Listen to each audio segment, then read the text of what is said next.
Okay, so everyone wants to know, what made you buy this house and what were the deciding factors? I feel like I have to explain that first by explaining that a couple years ago, when I was in uni in second year, me and like 3 of my friends were staying at a house not too far from the uni. And it was like a normal 3-bed terrace house, nothing special about it. I kid you know, when I did the maths, I was deep that all of us were paying like 5k each. There was 4 of us. 20k, was going to one landlord. We weren't even there for the full duration of the year. He didn't even do anything special to the house. All he did, if you come, was change like one of these front rooms. Say a room like this. He changed it into another bedroom. So there are 3 bedrooms upstairs. He turned the living room into a bedroom and then decided to charge all of us nearly 5k rent for not even a full year. And then that just sort of turned my mind on, like, right, if you can make that from one property, basically doing nothing, then now the opportunities are endless. So I bought this because it was close to the uni that I did go to, and I wanted to kind of do something similar. It didn't turn out like that in reality, but that was my initial thought process behind why I bought this house. Now I've clocked as a student, you're getting absolutely chopped by the landlords. You know what I mean? Spending crazy amounts realistically on houses which are not the best. Exactly. I can see why you did it. I can see why you did it. So if you could start again, what would you do differently? What would I do differently? So with this house, I would have done my due diligence in terms of the rules in the area, so that I would know what I could and couldn't do. So with that example that I just gave, I essentially wanted to turn it into a HMO, and I didn't know the rules and regulations in place in the area surrounding HMO conversions and what you can and can't do, which is why this is just a straightforward flip and I'm not refinancing it to rent out as a HMO to students, because there's rules in place that prevent me from doing so. I guess the main question what everyone really wants to know is, how did you do it?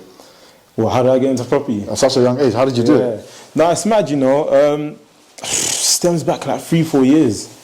So obviously when I did come to uni, I deeped that going down the traditional route of finishing uni, getting a grad job, it just wasn't really me. Like, I was falling asleep in lectures in first year. Well, I remember. Do you know what I mean? So after that, I remember I was on YouTube once and I came across one interview of one American guy.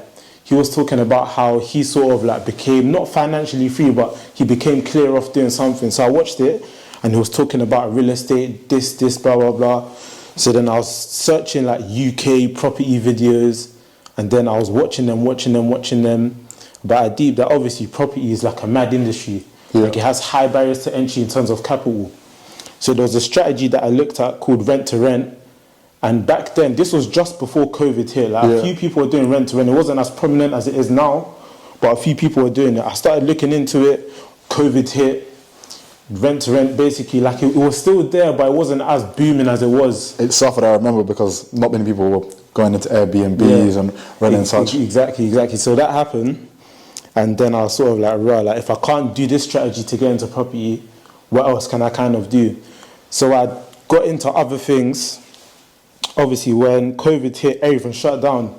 Me and one of my friends, like, we had an idea to sort of create like a mobile barbering to capitalize off the situation that happened back then. So we were going around giving people tunes, doing it.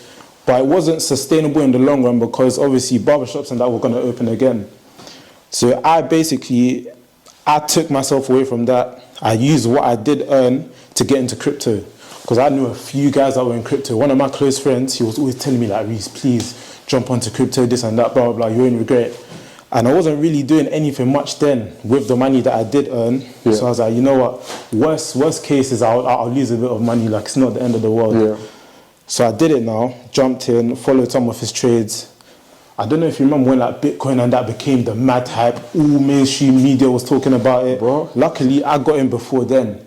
So it exploded, and I sort of knew that it wasn't natural for that to be a sustained rise. So I pulled out what I could. I still kept a bit in there, but I pulled out the majority of what I earned, and then I got into watch trading. And from watch trading, I was doing that for a bit. Like, I didn't really love it. I was just doing it because I could make money from it. So from then, I always had the end goal of getting into property. And then I saw the opportunity of this house that was listed, and I was like, you know what, let me just take the risk and grab this. Okay. So that was my route into property and how I got it.